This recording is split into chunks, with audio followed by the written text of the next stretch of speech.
Hello and welcome to FF Lifestyle. This is going to be another random review, and in today's random review, we are taking a look at my Fox ProFrame RS Taunt mountain bike helmet. Very excited about these random reviews. If you don't know what they are, here on FF Lifestyle, I do reviews on any item that I am essentially not an expert on. If you don't know who I am, my main gig here on YouTube, hopefully one day, will be FF Lifestyle, but right now it is Firearm Freedom, and that is an entire channel dedicated to firearm reviews. So I am a semi-professional reviewer, but I decided to make my way into the random area of things because I think it's an interesting concept, reviewing things that maybe I am not necessarily an expert in, but essentially a beginner in,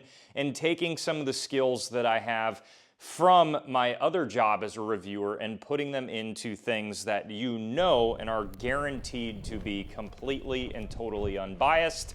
So here we are. This is my very first mountain bike helmet that I have ever purchased, and I did a lot of digging as to whether or not this would be the best helmet for me. If you don't already know, in the mountain biking world, you have essentially full face, semi-full faced, and then non-anything faced helmets that just sit on top of your head. And there's kind of a vast debate on whether or not having a full face helmet is worth it. And in my experience so far in the mountain biking community online, and with a lot of people that have such unbelievably strong opinions about what is right and what is wrong when it comes to mountain biking, I had to kind of go with my gut. And I know a lot of people out there in the mountain biking community say, oh, that looks so stupid to have a full face helmet. Unless you're doing extreme enduro downhilling, full face helmets are just dumb. Why would you protect yourself like that? It just doesn't make any sense. That's kind of one group. And then another group says, hey, if you can afford to deal with the extra cost and it's not super hot, it has a good amount of airflow, why would you not want the extra protection? And what really sold me on this helmet was, one, I think these look the coolest, quite frankly. Just from a non-mountain biker's perspective looking in, a full face helmet reminds me a lot more of like your standard dirt bike helmet or something else like that. But more importantly, again, what sold me is so many people saying, you know, I fell the hardest on the easiest trails. It was the trails that I didn't think I was going to fall ever on that I fell and broke my jaw on. And that is when I switched to a full face helmet. And that spoke very deeply to me because I am a beginner and I have not taken a major face crushing fall yet. I hope I never do that.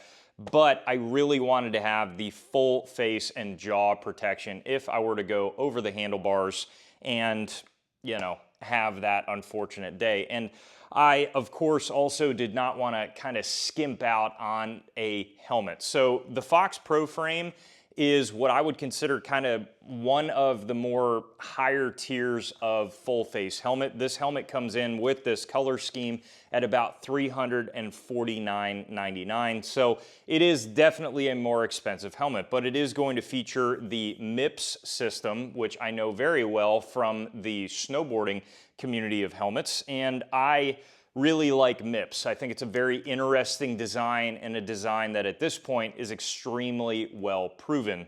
Because of that, you do have like a wider overall profile of the helmet, and that is to feature the MIPS system and give you enough foam protection. But I gotta say, the airflow, I mean, I am coming from starting mountain biking with a skateboarding helmet on, which has little to no airflow. The airflow here is awesome. I really genuinely don't even feel like I have on a full face helmet. I still feel like I want to take it off to drink from my water bottle. I got to get used to like just spraying the water through the helmet, not getting it all over the place. Of course, this would be mitigated if you just had a standard camelback bladder that you could sneak up underneath the helmet, but it's been incredibly comfortable overall to ride in. It's also super light. I would consider myself having like a relatively standard head size, and I did go with a large in this helmet and found that there was a lot of room for adjustment.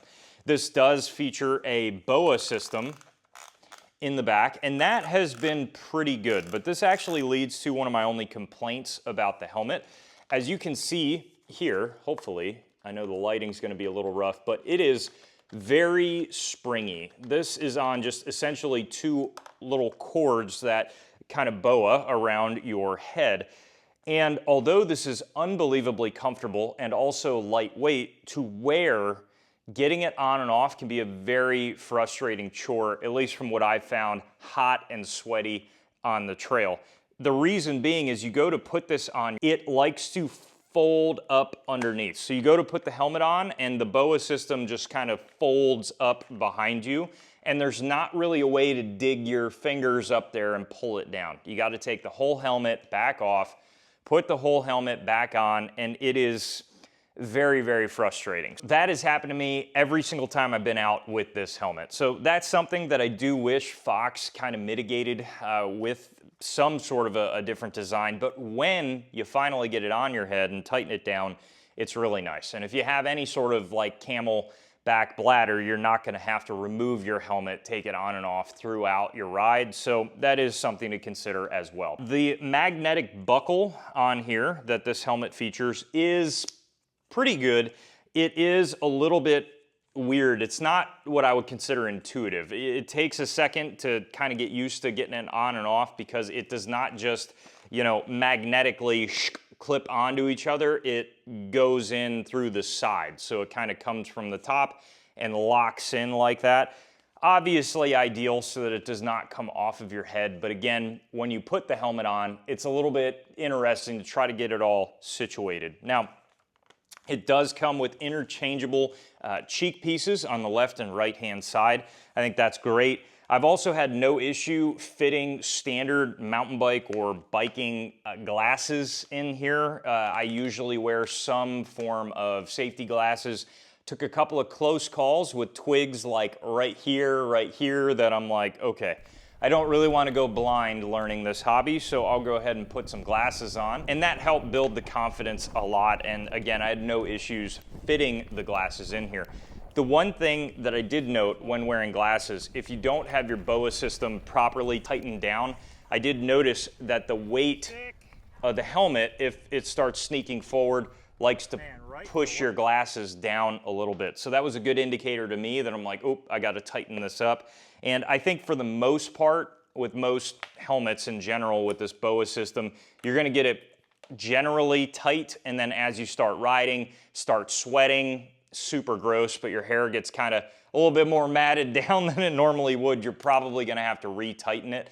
And again, that was my indication when it came to, you know, okay, oh, my glasses are falling down, I got to tighten it. And I think it looks really, really cool. This gray and neon does a really good job of just kind of being a different setup than you would normally see out there from just your standard like all black helmet. And then you also do have some nice visibility for whatever reason. I know we're talking trails here, but for whatever reason, if you wanted high visibility, you drop your helmet in some crazy brush or something, this is probably going to be pretty easy to pick up. I think it's kind of a buy once, cry once thing. If I were to take a fall, I do have significant confidence that this would absolutely be able to take whatever the fall would be for the most part. I did notice, I feel like usually a lot of the time with, let's say like a dirt bike helmet or something, you're gonna have less visible space up here. So you do have a very wide field of view in this helmet.